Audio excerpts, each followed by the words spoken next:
Bonjour messieurs, dames. Alors dans cette neuvième vidéo, on va faire un petit récapitulatif des 8 précédentes. Et cette fois-ci, on va parler du hack, la force vive, à travers l'humanité, les civilisations, les âges. Et puis voilà, histoire de voir que ça, c'est bien plus vieux que ce qu'on a l'air de croire, hein. Donc voilà, la force vive, le hack dans les civilisations. Jean-Paul, à toi. Alors, la force vive, c'est pour ça qu'on a décidé de faire cette émission aujourd'hui.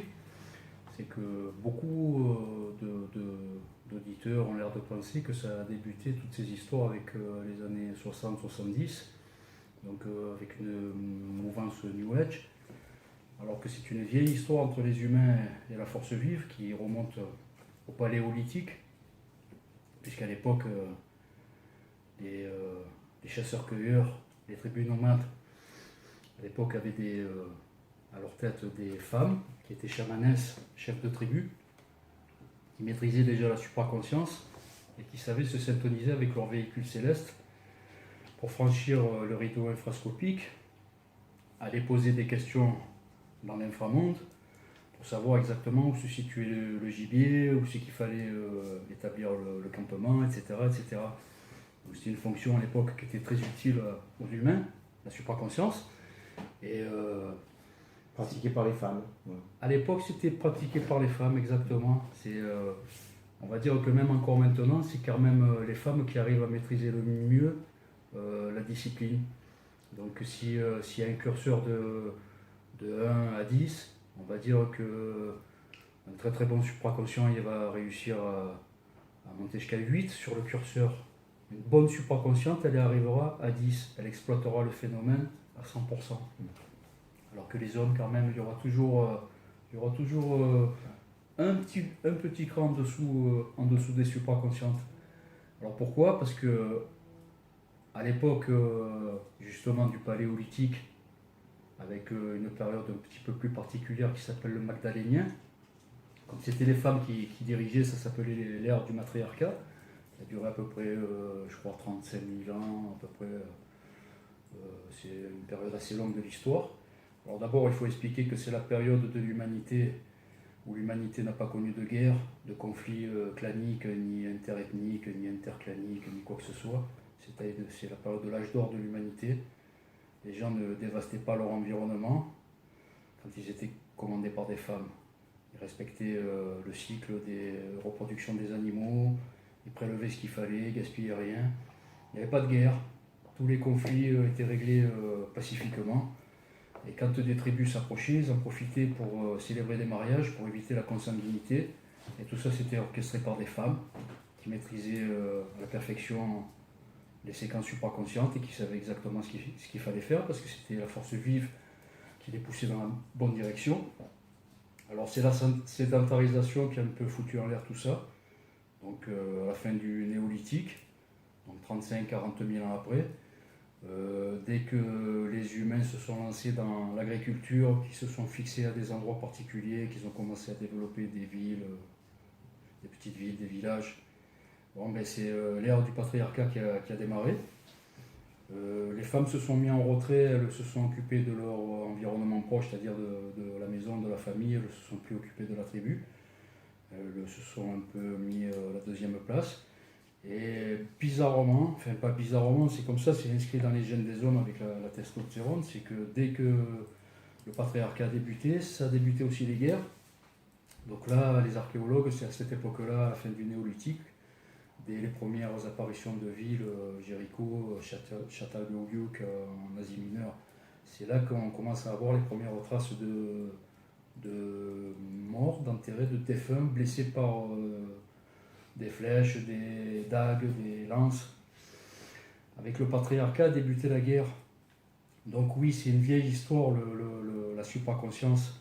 Donc ça a démarré, on vient de l'évoquer. Donc après, il y a dans l'Antiquité, puisqu'à la fin du Néolithique, on va débuter une période de l'histoire qui s'appelle l'Antiquité. À cette période-là, on va remonter, on va mettre un curseur à 5500 ans avant Jésus-Christ.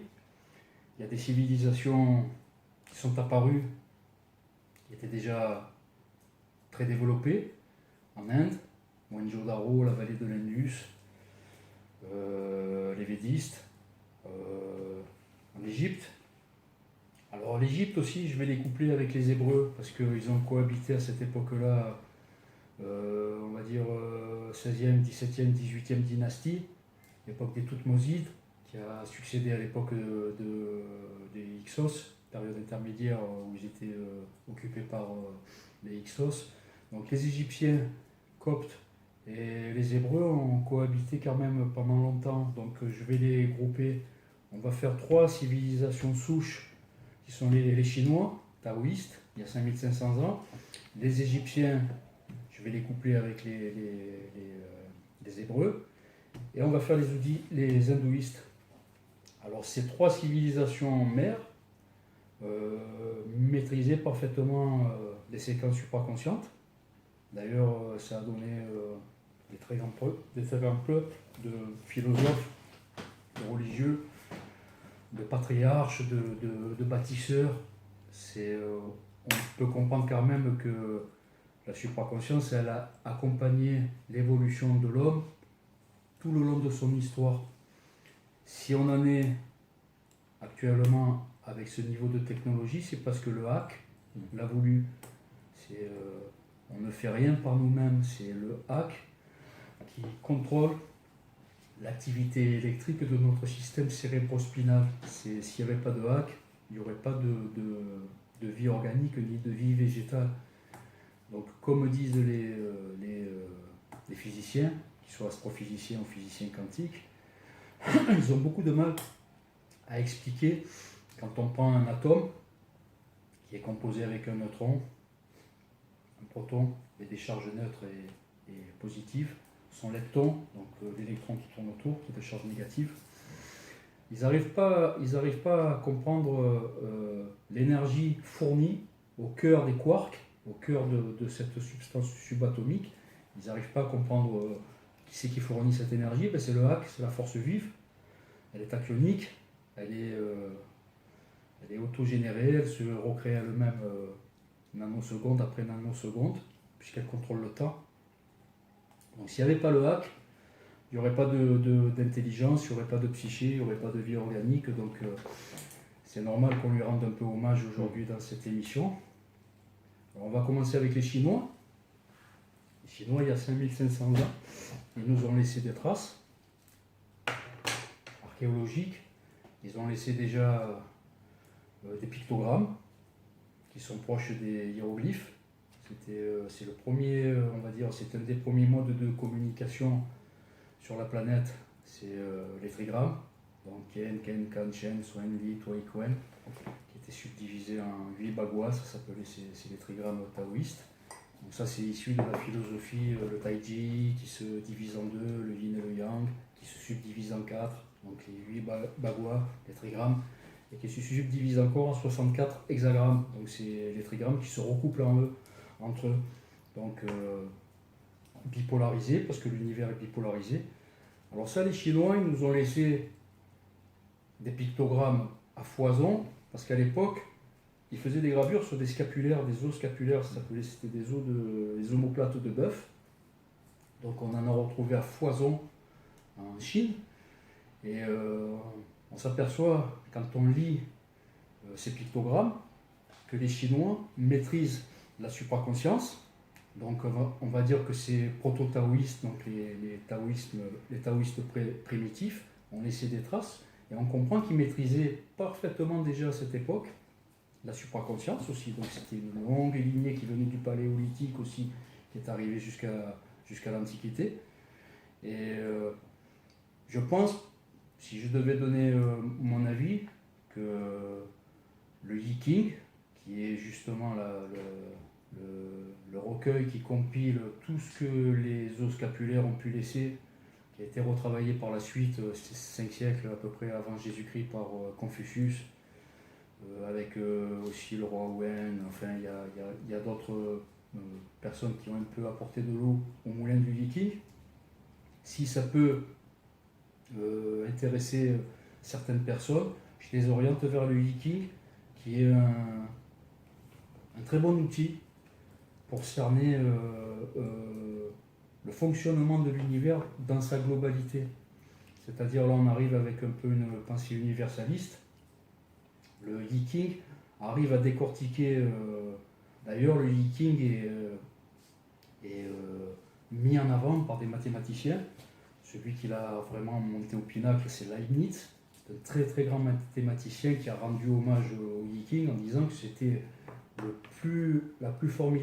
des plus formidables outils qui était à la disposition de l'humanité.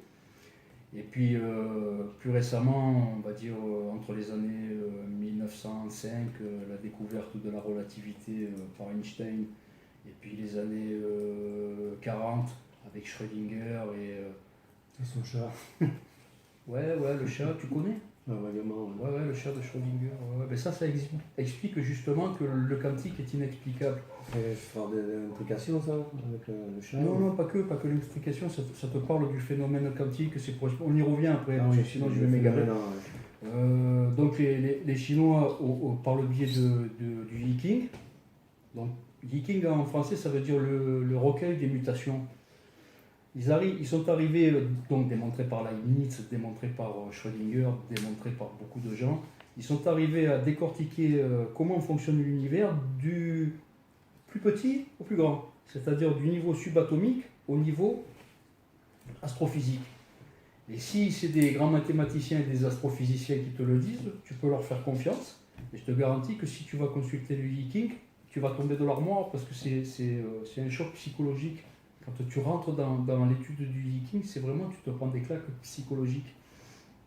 Donc c'est pour ça que la Chine fait partie des civilisations mères qu'on peut citer, qui ont une maîtrise parfaite de la supraconscience, de la force vive, de leur chariot céleste qu'ils appellent Tianming, qui veut dire dragon céleste. Eux, ils ne disent pas un chariot céleste, ils ne disent pas un véhicule céleste, ils disent un dragon céleste. Parce que pour les supraconscients qui ont la chance de visualiser leur véhicule céleste, c'est vrai que ça ressemble beaucoup plus à un dragon qu'à un chariot. Ils leur rendent hommage sûrement quand ils font leur défilé, là, quand c'est le carnaval, tu vois des dragons. Ouais, ça c'est un peu. Ça c'est un peu quand même, c'est un peu, on va dire, là c'est un peu onirique. Là, on te montre vraiment un dragon. Par contre, un véhicule céleste avec la configuration maximale, quand tu peux arriver jusqu'à la conscience céleste, là vraiment, les dodécaèdres à l'intérieur, ce qu'on appelle le diamant, le Vajra, le dodécaèdre, c'est un diamant taillé très complexe. Il y a une organisation contrarotative, électromagnétique, les tiglés s'organisent d'une certaine manière, l'envergure, la luminosité, les couleurs. C'est vrai que tu as plus l'impression d'avoir affaire à un dragon là, qu'à un chariot. Donc le terme chez les Chinois c'est Tianming, c'est dragon céleste. Pour eux ça leur faisait plus penser à ça. Alors il n'y a pas la queue, il n'y a pas... C'est, on va dire, un dragon dans la quintessence du dragon, on va dire plus la gueule du dragon qu'avec son corps. Alors la deuxième civilisation qu'on va citer, qui avait une parfaite maîtrise aussi de la supraconscience, des véhicules célestes, c'est les hindouistes. Alors, les hindouistes, c'est la fusion de deux civilisations. Alors c'est la civilisation de Mohenjo-Daro dans l'Indus et la civilisation aryenne, donc les grandes invasions des cavaliers des steppes qui sont venus conquérir tout le nord-ouest de l'Inde, donc l'équivalent du Rajasthan actuellement. Donc on va dire la zone située entre le Pakistan, un morceau de l'Afghanistan et le nord-ouest de l'Inde. Donc toute cette zone a été colonisée à une époque par la cavalerie aryenne, qui était la première civilisation martiale de l'histoire, la première civilisation militaire de l'histoire. Ils avaient domestiqué le cheval, ils maîtrisaient bien la métallurgie aussi. C'était des guerriers d'élite. Et quand ils ont investi la vallée de l'Indus, en fait, ils ont fusionné avec une autre civilisation, la civilisation de Mohenjo-Daro, et ça, c'est ce creuset qui va accoucher de l'hindouisme. eux aussi ont laissé beaucoup de traces. Et puis quand on consulte les traces archéologiques, et puis quand on s'intéresse au sanskrit, à la Bhagavad Gita, aux Upanishads, à tous ces textes qui sont issus de ces deux civilisations, on s'aperçoit qu'ils maîtrisaient très très bien aussi tout ce qui a trait à la supraconscience. On y reviendra dans un petit moment. Là, pour l'instant, on fait un peu un tour d'horizon. Et après, bien sûr, il y a les Égyptiens anciens, qui eux aussi, je vais les coupler avec les Hébreux, parce qu'ils ont cohabité pendant très longtemps ensemble. Et les Égyptiens anciens aussi, on va dater ça à peu près de 5500 ans. Donc, c'est assez ancien, c'est les tout débuts de l'Antiquité égyptienne. Et puis c'est pareil, quand tu vas étudier un peu les traces archéologiques, quand tu vas étudier le culte osiriaque, quand tu t'intéresses surtout aux structures qu'ils ont laissées, parce que beaucoup de structures architecturales ont trait justement au Merkaba, ont trait à la structure géométrique des véhicules célestes. Donc ça fait partie aussi des civilisations qui ont laissé une grosse empreinte supraconsciente sur la planète. Malheureusement, les Égyptiens anciens, contrairement aux Hindous et aux Chinois, les Égyptiens anciens ont disparu, mais les Hébreux, qui ont cohabité longtemps avec les Égyptiens anciens, ont récupéré ce patrimoine, ils ont récupéré cet héritage, et nous en font profiter actuellement par le biais de la Kabbale juive, qui est un condensé de tout le savoir des Égyptiens anciens, en plus avec l'empreinte émotionnelle, analytique d'un grand peuple qui est le peuple juif, donc qui a, on va dire, qui en a encore tiré la quintessence de cette discipline. La Kabbale avec un K. La Kabbale avec un K, oui, parce que oui, tiens, on fait une petite parenthèse. J'entends beaucoup de gens qui s'abreuvent de sites un peu sensationnalistes sur Google, etc., ou sur YouTube, qui confondent Kabbale avec un C et Kabbale avec un K.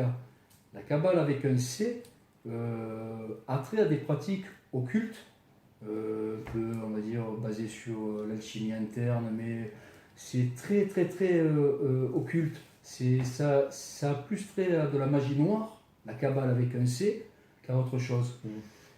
Par contre, la Kabbale avec un K, c'est une discipline. C'est noble. Bien sûr. C'est une discipline qui est issue d'une tradition religieuse juive, qui est l'accès à Keter, donc aux portes de l'émanation de la substance divine, de la Ein Sof, qui n'a rien à voir avec l'occultisme, qui n'a rien à voir avec des pratiques de sorcellerie ou quoi que ce soit. Il faut que les gens arrêtent de confondre la Kabbale avec un C, qui est occultiste, et la Kabbale avec un K, qui est religieuse. Je vois des raccourcis, des amalgames sur YouTube et sur Google, ça fait froid dans le dos, quoi. Les gens, ils ont une espèce de compote dans la tête avec des petites informations qui puisent ça et là. Ils se font après leur propre mythologie. Ils se font en plus beaucoup embobiner sur des sites qui sont créés par des activistes d'extrême droite qui essayent de décrédibiliser le peuple juif, qui essayent de les faire passer pour des sionistes, des gens mal intentionnés, alors que c'est faux. Faut que ça cesse. Enfin, il faut que ça cesse pour les plus intelligents. Moi, si je peux expliquer aux gens que c'est pas ça du tout et que la Kabbale avec un K, l'étude de l'arbre séphirotique, du Massé Merkaba, du Massé Bereshit, du Sefer Yetzira, c'est noble, c'est propre, il n'y a rien d'occulte là-dedans, que les gens arrêtent de se faire des cinémas avec tout ce qu'ils voient sur Internet, et surtout qu'ils essayent de faire le tri quand ils voient des adresses, quand les sites proposent... il ne faut pas qu'ils mangent la soupe de mensonges qu'on leur tend, il faut qu'ils essayent de voir, parce que 9 fois sur 10, c'est des sites d'extrême droite, des néo-nazis qui font des intoxications comme ça sur le peuple juif, sur la Kabbale. C'est des gens en plus qui n'y comprennent rien. Ouais, ils font ça des intoxications parce qu'eux-mêmes ils comprennent rien, à mon avis. Bah déjà, peut-être pas forcément. Non, puis c'est pas du tout ni religieux, ni ésotérique, ni mystique, ils en ont rien à foutre de ça. C'est politique, c'est des volontés politiques de discréditation. Ils veulent faire du mal au peuple juif. Voilà, c'est gratuit, quoi. C'est un amalgame voilà. terrible. Alors moi, je fais pas de politique. j'ai rien à dire moi sur l'extrême gauche ou l'extrême droite. Je ne fais pas de politique. Moi, je suis extrême centre. Donc, je ne vais pas dire qui c'est qui a tort, qui c'est qui a raison sur la politique. Mais par contre, je vais dire que sur la religion, là, ils se trompent. Parce que là, c'est ma partie. Et que quand des gens salissent la Kabbale juive, le Sefer Yetzira, le Zohar ou les textes religieux juifs, là, ça me heurte. Donc on va laisser les choses proprement comme elles sont, parce qu'il n'y a pas du mal à dire sur les textes religieux juifs, au contraire. Et tous ces gens-là qui vont consulter des sites comme ça, ils sont encore plus couillons que ceux qui les écrivent, quoi. Il y a un minimum de discernement à avoir. Dans la vie, il y a un mode de fonctionnement dans le cerveau qui s'appelle la thèse, l'antithèse et la synthèse. Et si les gens suivaient ce processus de thèse, antithèse, synthèse, ils se feraient moins rentrer de la compote dans la tête, parce que là c'est effarant. Moi, quand je vais sur internet, là moi je suis effaré. Bon, bref, c'est la fin de la parenthèse, c'était pas de la politique. Moi, je suis là pour parler juste d'ésotérisme. Donc voilà. Alors là, on a cité les 3 civilisations mères qui ont laissé les traces les plus anciennes au niveau de l'Antiquité. Donc les Chinois, les Égyptiens que je couple avec les Hébreux, et la civilisation de Mohenjo-Daro que je couple avec le peuple arien. Peuple arien qui n'a rien à voir, je précise aussi, je refais une parenthèse, avec les Ariens des heures sombres de la guerre 39-45. Le peuple arien, à l'époque, c'était une coalition militaire qui regroupait les Gètes, les Massagètes, les Mèdes, les Perses, les Daces, j'en oublie, il y en a 6 ou 7. C'était des soldats, c'était des conquérants qui n'en avaient rien à foutre de Hitler. Hitler n'était pas né, donc on va arrêter les amalgames. Donc la civilisation hindouiste, la religion hindouiste est issue de ce creuset, qui est issue aussi de la civilisation qui vient de la civilisation de l'Indus. Donc voilà, ces 3 peuples, Chine, Égypte et Inde, ces 3 territoires ont laissé un très gros patrimoine culturel, ésotérique, mystique, religieux, qu'il est intéressant d'aller étudier.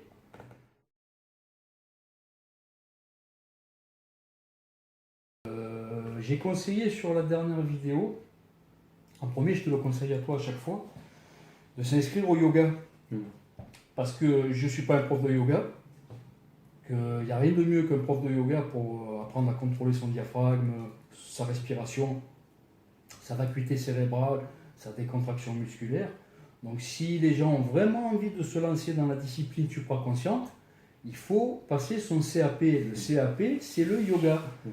Tu t'inscris dans un club de yoga, tu essaies d'y aller, on va dire, au moins une fois tous les 15 jours. Le mieux, c'est une fois par semaine. Mais si tu y vas tous les 15 jours une fois, déjà si tu y vas 2 fois par mois, c'est pas mal. Il faut le faire au minimum pendant 1 an, 18 mois. Ça te donnera des bases pour caler ton diaphragme, pour faire ta respiration inversée, ta respiration abdominale, pour faire tes exercices de vacuité cérébrale. Et parallèlement à des bonnes lectures, pour un peu te nettoyer le cerveau de tout le fatras qui est disponible sur Google et sur YouTube, si tu fais ça, si tu fais bien tes exercices et que tu clarifies bien tout ce qui a clarifié dans ta tête, tu auras des résultats probants, parce que tous ceux qui ont pris ce chemin, ils y sont arrivés. Donc il ne faut pas s'avouer vaincu en disant « Ouais, moi, regarde, l'autre fois j'ai fait 50 minutes en Padmasana, il ne s'est rien passé ». C'est pas en 50 minutes qu'on déclenche une séquence supraconsciente, c'est en plusieurs mois. Il faut laisser le temps. C'est une discipline psychophysiologique, ça veut dire ce que ça veut dire. Il faut laisser le temps à la psyché de se reconfigurer pour ta vacuité cérébrale. Et il faut laisser le temps à la physiologie, donc à ton corps aussi, de se reconfigurer pour qu'il prenne des automatismes pour baisser son rythme cardiaque tout seul, ton corps, ta carcasse biologique, elle a besoin de ça, pour baisser ton rythme respiratoire, pour augmenter ta pression artérielle. Il y a tout un processus psychophysiologique qui doit se mettre en route. Si tu ne passes pas par le yoga ou par le Neidan, par exemple, par une discipline liée au Tai Chi, tu n'y arriveras pas. Je suis passé par là. C'est-à-dire que pour maîtriser ma discipline supraconsciente, je suis passé par le yoga. Moi, je suis passé par le yoga Patanjali. C'est pour moi la meilleure école de yoga du monde. Après, bon, il y en a d'autres aussi, je ne vais pas toutes les citer. Moi, si je dois t'orienter quelque part, je vais t'orienter sur le yoga Patanjali. Je vais t'orienter aussi sur ce qui va bien avec, c'est la philosophie Nagarjuna, la voie du milieu. À partir de là, si tu commences par là, sans aller taper dans l'hindouisme, dans le taoïsme, si tu commences déjà par là, que tu vas dans le Yogacara, dans la discipline de yoga, que tu fais des lectures orientées sur la voie du milieu, Nagarjuna. Nagarjuna, ça veut dire le serpent blanc, c'est son surnom au philosophe, au patriarche. Donc si tu prends déjà ce chemin, on va dire qu'avec tes 1 an de yoga et tes 1 an de lecture appropriée, tu vas voir que ta psychophysiologie, elle va déjà se reconfigurer, mais à 100%. Là où tu n'as pas de résultat maintenant avec tes 50 minutes de Padmasana, ça va être magique dans 1 an. Après 1 an de reconfiguration, ça va être magique. Tu vas venir me voir, tu vas me dire, tiens, j'ai fait une belle séquence, une belle phase hypnagogique, j'ai commencé à faire ma phase d'accélération luminique, ça s'est bien passé, bon, tu m'avais prévenu, j'ai eu peur. À partir de là, on passera à l'étape de gestion de la peur. Parce que ça arrive à tous les supraconscients, à tous les gens qui font samadhi dans le yoga, à tous les gens qui font du Naidan, qui sont dans la voie taoïste, etc., à tous les kabbalistes. Il y a une petite phase, une petite mise en condition psychique, ça fait peur au début. Bon, j'en suis pas mort. Tous les gens qui font samadhi sur la planète, ils peuvent te dire qu'ils n'en sont pas morts.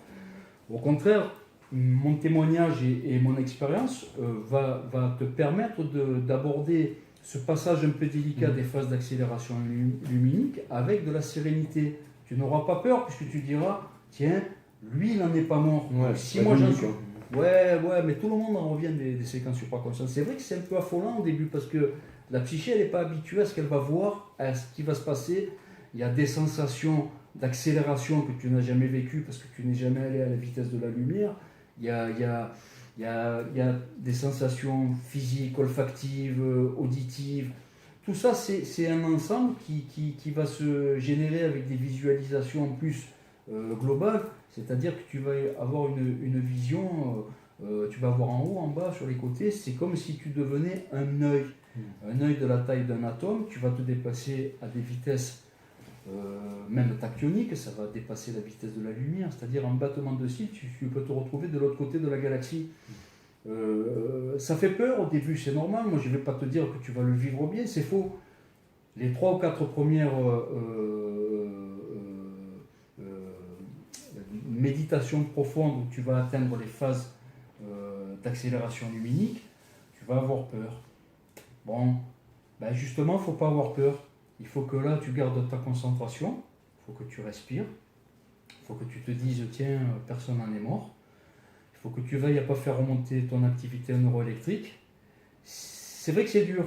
En principe, en tout début de phase d'accélération myolastique, il arrive, ce que j'ai expliqué la dernière fois, c'est la secousse myolastique en phase d'accélération luminique, c'est-à-dire que tu as l'impression de rater une marche, ça te fait avorter ta séquence. C'est pas le but. Alors, quand tu fais ton espace myolastique, ça veut dire qu'en fait, tu étais en train de t'endormir. Tu es rentré en hypnagogie, mais sans t'en apercevoir, malgré que tu étais en posture de Padmasana, ben, tu es rentré dans ton endormissement, mais comme une partie de ton cerveau sait qu'il ne faut pas s'endormir, parce qu'une partie de ta psyché, elle va dire non, il ne faut pas s'endormir, on est en train de méditer. Eh bien, le conflit qu'il va y avoir dans ton cerveau entre je ne veux pas dormir et je vais m'endormir, ça va te faire un spasme myolastique. Bon, en principe, quand tu en arrives là, c'est plus la peine que tu insistes. Tu peux abandonner pour la soirée ta séance de méditation profonde, elle est foutue en l'air. Si tu arrives à passer ce petit cap de cette secousse myolastique, c'est-à-dire que tu ne tombes pas dans l'endormissement, tu vas voir apparaître en tout premier les tiglés. Les tiglés, c'est les petites poussières lumineuses qui s'organisent autour de la cage électromagnétique de ton véhicule céleste. Parce que dans les livres ou sur Internet, quand tu consultes des sites appropriés sur le champ aurique, donc ce que les gens appellent l'aura, on te montre des petites couches autour du corps. Alors oui, elles existent, mais pas que. Il y a toute une structure qui s'étend, on appelle ça les fourreaux, qui sont beaucoup plus compliqués que ce que les gens peuvent penser. Ça, je l'avais expliqué dans la toute première vidéo du 6 octobre. On est entouré d'une cage électromagnétique, comme la planète Terre. On a notre propre ceinture de Van Allen. Cette cage électromagnétique, en fait, elle est là pour confiner ta force vive, ton hack. Elle est là pour que le hack soit concentré dans ton système cérébrospinal, pour qu'il te maintienne en vie. Mais les tiglés, c'est tous ces petits flocons de force vive qui parviennent à s'échapper un petit peu du confinateur électromagnétique et qui vont se balader et qui orbitent autour de ton corps, tout simplement parce qu'ils sont emportés par le courant, par le flux du courant électromagnétique. Donc c'est la première manifestation quand tu es en phase d'accélération luminique, dans ce que les gens appellent l'astral. Moi j'ai horreur de ce mot, donc moi je dis autrement. La première manifestation, c'est les tiglés. Tu vas voir des myriades de petites poussières lumineuses autour de toi, d'une couleur. Parfois, tu vas avoir l'impression de les voir argentées, parfois, tu vas avoir l'impression de les voir dorées.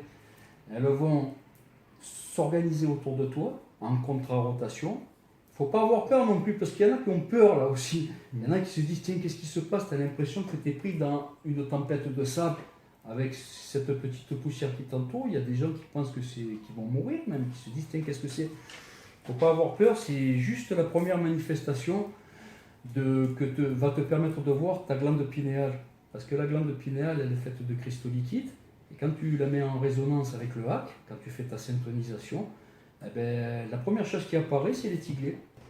Alors tout ça pour te dire qu'il ne faut pas avoir peur. Nos prédécesseurs chinois, hindous, égyptiens, ainsi que tous les supraconscients qui sont en vie sur la planète, peuvent te dire que tu n'en meurs pas, il n'y a aucun danger. Au contraire, le hack et ton véhicule céleste sont là pour te protéger. Ils sont là pour... C'est eux qui t'ont donné la vie, déjà d'une part. C'est eux qui te maintiennent en vie.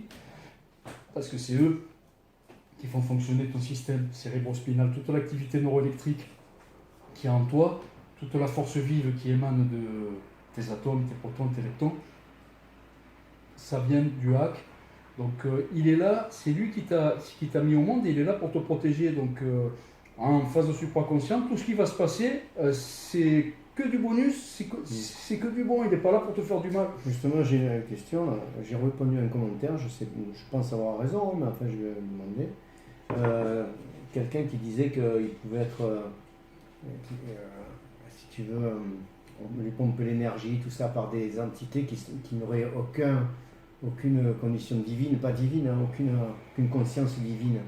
Alors moi j'ai répondu que tout ce qui est dans l'univers est créé par le hack, c'est ça? Bien sûr. Donc c'est forcément divin. Donc c'est forcément. Bien sûr. Il n'y a rien qui n'est pas divin. Mais non, voilà, absolument rien. Donc encore une idée New Age. Il y a un monsieur qui l'a démontré, c'était monsieur Lavoisier, qui disait qu'il y a un nombre d'atomes précis dans l'univers. Rien ne se perd, rien ne se crée, tout se transforme. À partir de ce nombre précis d'atomes dans l'univers, il n'y en a pas un seul qui rentre, il n'y en a pas un seul qui sort. Et tous les atomes de l'univers sont faits de hack. C'est-à-dire, quand tu descends au niveau subatomique, que tu vas creuser dans un proton, tu vas tomber sur des quarks. Alors, les physiciens ne savent pas qu'est-ce qu'il y a derrière les quarks. Moi, je vais te le dire, il y a de la force vive tachionique. Donc, il n'y a rien de mauvais là-dedans, il n'y a rien de diabolique. Le diable, il vit dans l'esprit des humains. Il n'y a que là où il vit le diable, qu'ils arrêtent avec leurs histoires de diable et de Satan et compagnie.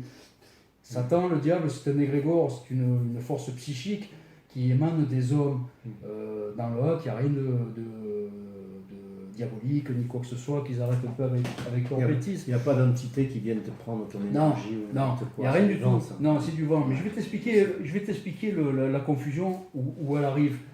Il y a des gens qui entendent par-ci par-là, c'est la culture sampling. Ils font des samples. Alors il y en a quelques-uns qui ont parlé avec des supraconscients, certainement à une période de leur vie. Et puis le supraconscient évoquait des fusions mercabiques. Il disait, tu sais, j'ai la chance de faire des séquences supraconscientes. Alors tu sais, l'autre fois, j'ai eu de la chance, j'ai fusionné avec une conscience mercabique. Il a pris mon premier creuset, mon instinctif, il a pris mon émotionnel, il a pris mon analytique. Ce que l'autre n'a pas compris, c'est que toi aussi, tu lui prends de l'instinctif quand tu fais ta fusion à l'entité qui est en face de toi ou la conscience merkabique qui est en face de toi. C'est un échange. Donc, ce qu'il n'a pas compris, ce que ces gens comprennent mal des fois, c'est que dans les fusions merkabiques, ils pensent qu'ils se font parasiter par un être et qu'ils se font enlever la substance. Non, ça n'existe pas, ça. Toujours une communion merkabique qui s'opère en phase d'accélération luminique. Point à la ligne. Il n'y a pas d'entité parasite qui vienne te pomper quoi que ce soit. Déjà, je vais t'expliquer, le bas astral, l'astral, le haut astral, ça n'existe pas. Il y a une phase d'accélération luminique où quand tu es décorporé, le but de la manœuvre, c'est d'accélérer le plus vite possible pour arriver jusqu'à la vitesse de la lumière. C'est ça ce que les gens appellent l'astral. C'est cette phase d'accélération luminique le long de ton canal pranique. Qu'ils arrêtent les gens avec ces histoires de bas astral, démoniaque et tout. Les seules chimères démoniaques que tu peux générer, c'est les tiennes. C'est celles qui habitent dans ta psyché. C'est tout ce qui compose tes frustrations, tes colères, tes inquiétudes. Il n'y a rien de diabolique dans les activités supraconscientes, bien au contraire. Parce que quand tu finis une phase supraconsciente que tu as fait tomber dans le hack, c'est revigorant, tu te sens bien, tu as l'impression d'avoir été pris dans les bras par le bon Dieu en personne. Il n'y a rien de diabolique là-dedans, que les gens arrêtent de fantasmer. Ce qu'il y a, c'est que les gens ont peur quand ils font les premières accélérations luminiques, qu'ils voient les tigrés, qu'ils voient comment ça se passe. Ils ont peur parce que moi je l'ai vécu aussi, hein. J'étais mal informé à une certaine époque. Avec l'étude, il s'avère que j'ai compris qu'il n'y avait rien de diabolique là-dedans. J'arrive un peu à comprendre que les gens aient un mouvement de recul, mais je sais pas, après tu étudies, tu poses des questions, ils restent campés sur des positions en disant oui, moi, faites attention, il y a le bas astral. Le bas astral n'existe pas. Il y a la phase d'accélération luminique, point. Et il n'y a que du positif dans une séquence supraconsciente. Ce sont des disciplines qui sont issues du tai chi ou du yoga, ce sont des disciplines propres. Qui étaient en parallèle avec des voies religieuses. Donc le yogacara, c'était en parallèle avec la voie du milieu, Nagarjuna. Ce sont des disciplines propres qui ont été salies. Alors une des personnes, entre autres, qui les a salies dans les années 60-70, ça a été Samael Aoun-Veor, qui était un occultiste qui s'est emparé du mot Kundalini, par exemple. La Kundalini, Kundal qui voulait dire enroulé, qui est la manière dont il voit la réserve de prana dans le canal médulaire, les hindous, les hindouistes. La Kundalini qui a été reprise par Samael Aoun-Veor qui a écrit des livres qui sont puants, mais qui sont puants d'occultisme, de satanisme. Ce monsieur a fait beaucoup de tort au yoga. Parce que quand tu fais du yoga et que les disciples entendent leur prof de yoga dire aujourd'hui on va travailler à la Kundalini, il y en a qui partent en courant parce qu'ils pensent que c'est démoniaque maintenant. Dans la discipline du yoga, il n'y a rien de démoniaque. Quand le prof de yoga te dit on va s'asseoir en Padmasana, on va travailler, on va faire samadhi. Samadhi, c'est la supraconscience dit en sanskrit. On va faire samadhi, on va travailler sur notre Kundalini. Il ne faut pas avoir peur. On parle d'énergie vitale, de remontée de l'énergie le long du canal médulaire. Que les gens arrêtent avec ces diabolisations. Il n'y a rien de diabolique dans la supraconscience. Je ne le redirai jamais assez. C'est propre tout ça. C'est issu de philosophie et de pratiques et de disciplines qui sont pures et nobles. Il n'y a rien de mal là-dedans. Le mal, il habite dans la tête des gens, dans leur cœur, dans leur tripes, mais il n'habite pas dans la supraconscience, ni dans le hack, ni dans les véhicules célestes, ça je peux te le garantir. C'est les humains qui pervertissent tout. C'est les humains, c'est pas le hack, c'est pas la force vive, c'est les humains qui pourrissent tout sur la planète. Quand tu arrives à le comprendre, quand tu fais ta première communion dans l'antéversus, tu arrives à le comprendre. Déjà, quand tu as affaire à ce genre de phénomène, quand tu en reviens, de plus en plus, la réalité, elle t'effraie. Tu es effrayé par la réalité, quoi. Je veux dire, après, tu as peur du fonctionnement cérébral des gens. C'est les gens qui véhiculent le diable, c'est tout. Le diable, il a une existence parce que les humains lui en donnent une. C'est un égrégore, c'est psychique, c'est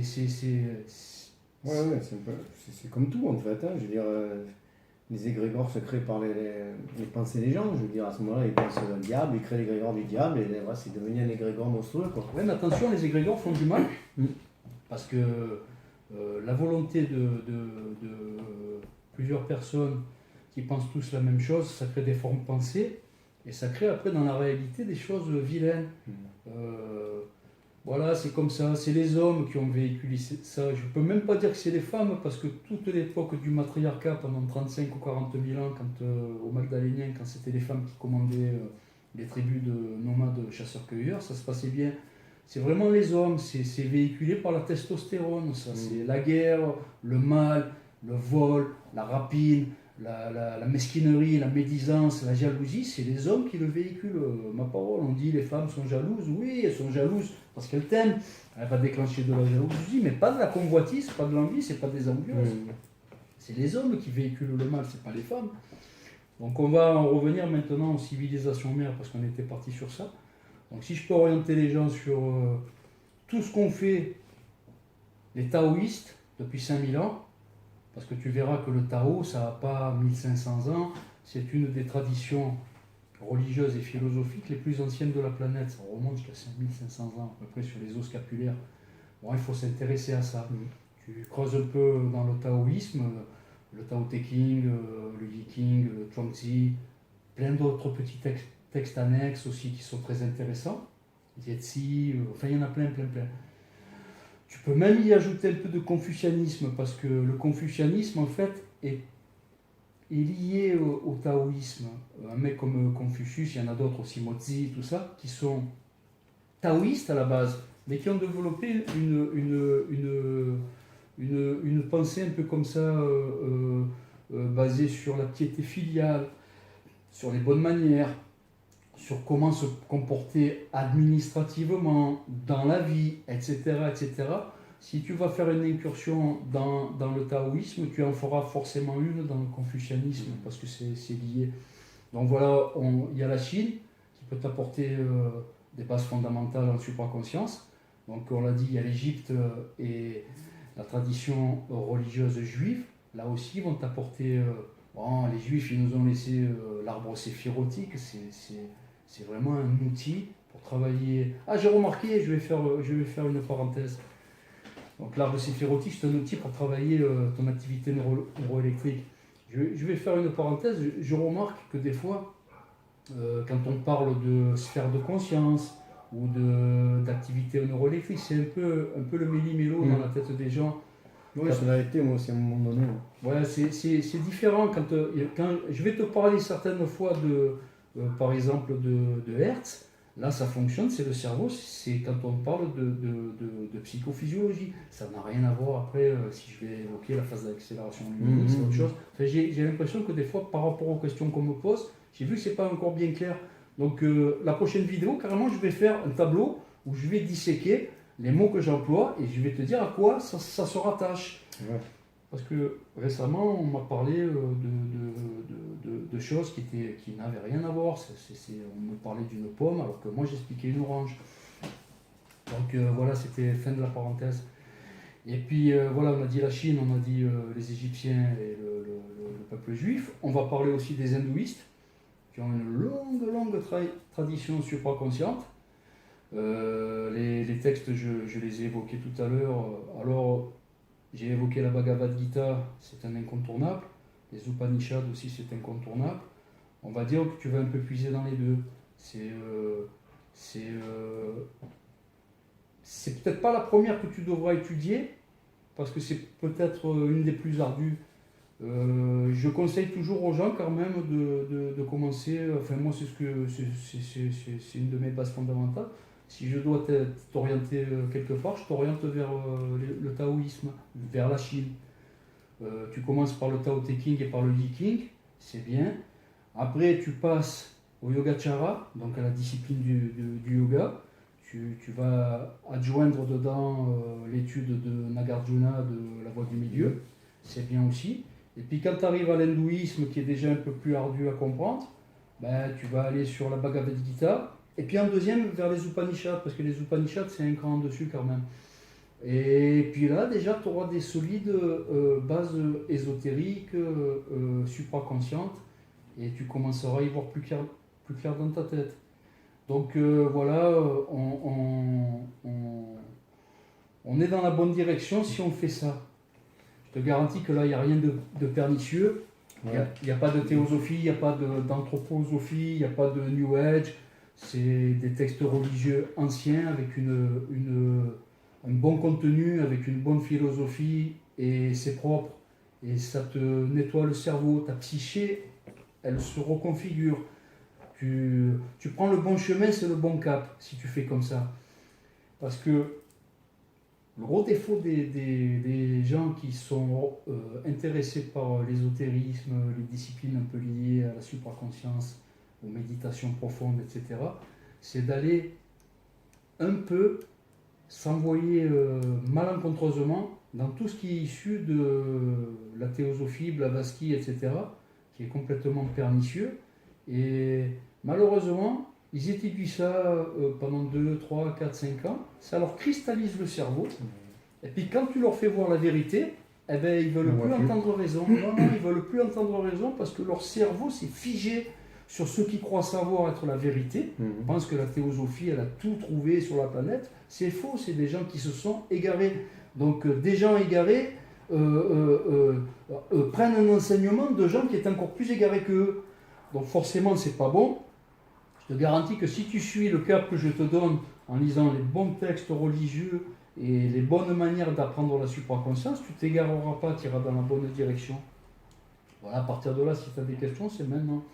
Avec tout ce que tu as dit, on peut en trouver une.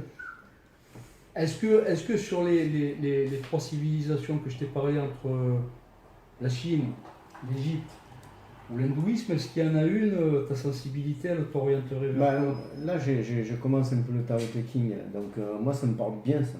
Donc déjà d'entrée, je suis très intéressé par ça, donc je vais creuser là-dedans, le Tao, tout ça.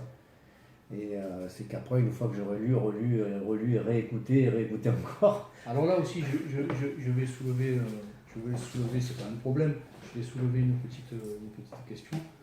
J'ai remarqué que quand les gens étudient une voie, donc par exemple le taoïsme, tu as la source, c'est-à-dire.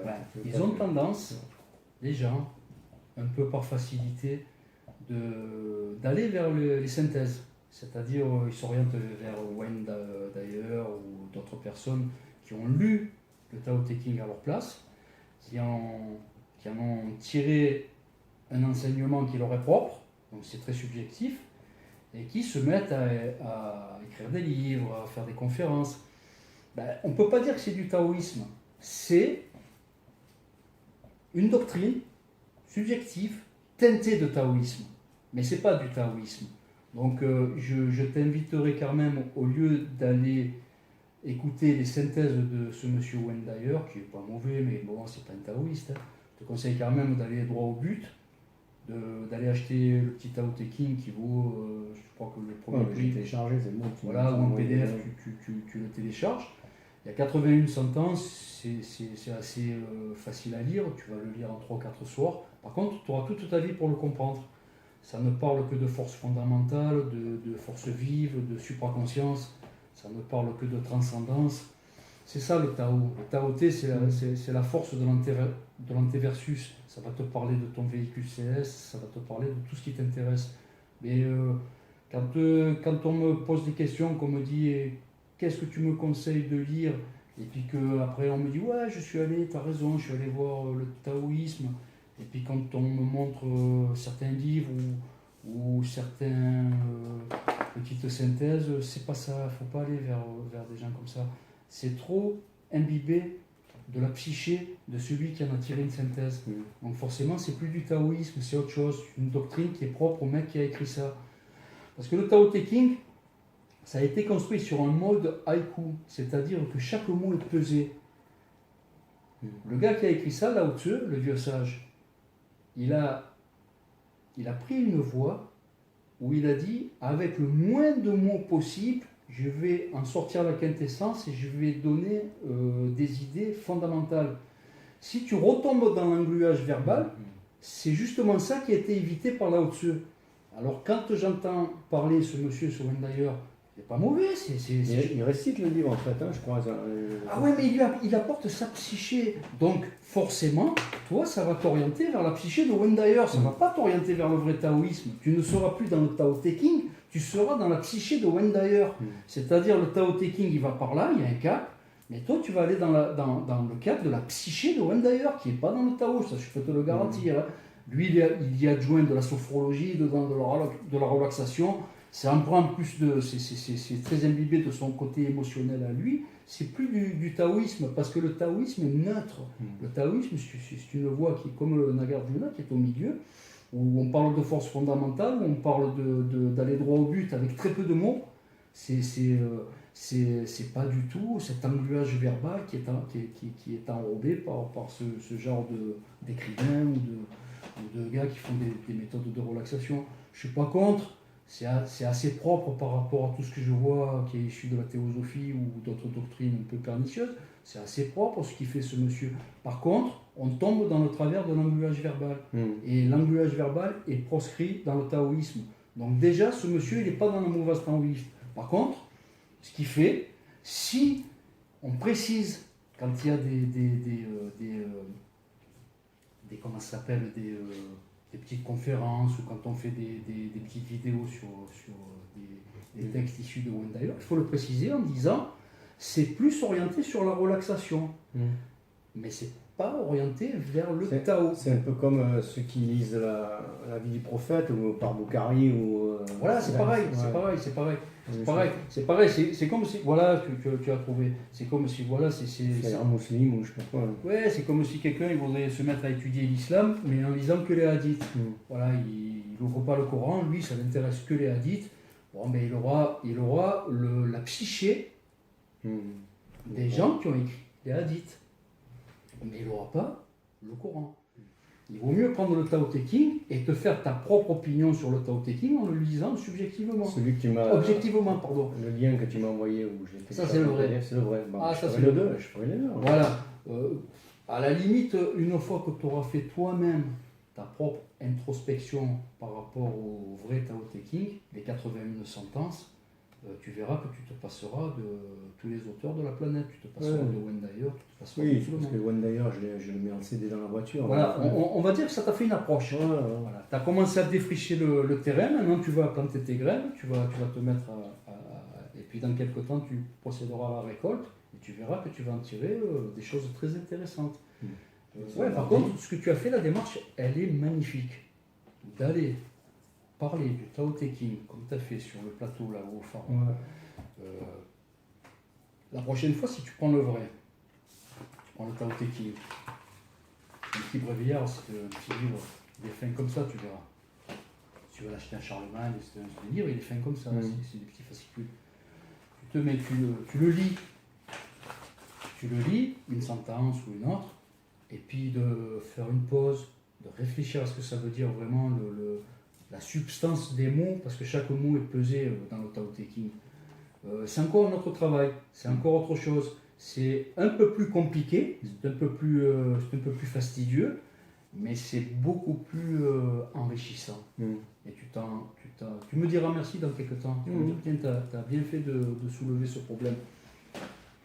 C'est pareil que j'ai dit à Pascal récemment quand elle m'a parlé de cet écrivain, M. Cohen, qui faisait des synthèses sur les textes religieux juifs. J'ai dit que c'était dommage de perdre des heures et des heures à lire un auteur contemporain, alors que carrément, elle va prendre des textes comme le Massé Bereshit, le Massé Merkaba, c'est fantastique, c'est des textes qui remontent jusqu'à 3 siècles et demi avant Jésus-Christ. Il y a une tradition qui a été gardée. Enfin, je veux dire, va directement à la source, il n'y a rien de mieux. Il vaut mieux aller boire la source d'eau fraîche des textes religieux que d'aller un peu boire de l'eau un peu frelatée comme ça. Enfin. Mais ce que tu as fait là, c'est propre. Oui, c'est déjà une bonne démarche. Mais c'est de la relaxation. Voilà, mais j'en penserai le coup. Mais tu as raison, c'est bien de faire ce que tu as dit. Le tout, c'est de le partager, partager le vrai. Donc voilà. Moi, je te le redis à chaque fois, je ne suis pas un médium, je ne suis pas un gourou. J'ai pas de cabinet, je reçois pas les gens, je fais pas de conférences en public. Je fais ça avec toi parce qu'on y trouve du plaisir tous les deux à animer des petites émissions comme ça. Moi, ça me fait réviser un peu mes classiques. Toi, ça te permet d'aller dans la bonne direction. Moi, si je peux servir à ça, c'est remettre les gens un peu sur les rails. Des fois, tu vois, quand certains me disent « Tiens, j'ai lu ça », je vais te dire « Ça, c'est pas mal. Ce que tu as lu, c'est pas mal, mais c'est pas si enrichissant que ça. » Par contre, je suis là aussi pour te dire des fois, si tu me présentes un livre, je vais te dire non, fais attention, ça c'est pas bon. Ça pourra m'arriver de te dire fais gaffe, ça, jette-le au feu, ça va t'infecter le cerveau. Il y a des choses, il ne faut pas s'approcher. Tout ce qui est lié à l'occultisme, au spiritisme, à la théosophie, à tous ces machins-là, tu peux le foutre à la poubelle, ça va t'infecter le cerveau plus qu'autre chose. Il faut rester propre quand même. La psyché, ça se respecte. On ne fait pas rentrer n'importe quoi dans sa tête, parce qu'après ça rentre en fermentation, tout ça. Ça te crée des cristallisations cérébrales, psychiques, tu sais plus où t'en es après. Après tu as peur, après quand tu fais des séances supraconscientes que tu as besoin de repères dans ta tête pour être bien, pour être dans ta sérénité, puis d'un coup que tu te retrouves assailli par toutes les merdes que tu as lues 2-3 jours avant, t'es pas bien parce que tu vas fantasmer des choses qui n'existent pas. Tu vas commencer à avoir des tiglés, tu vas croire que c'est de la poudre du diable, tu vas commencer à. Ton véhicule céleste va commencer à s'organiser, tu vas voir des choses qui n'existent pas. Et ça va être des inductions psychiques par des gens qui avaient le cerveau malade. On retourne toujours, il faut toujours retourner à la fraîcheur, à l'eau de source des textes religieux anciens.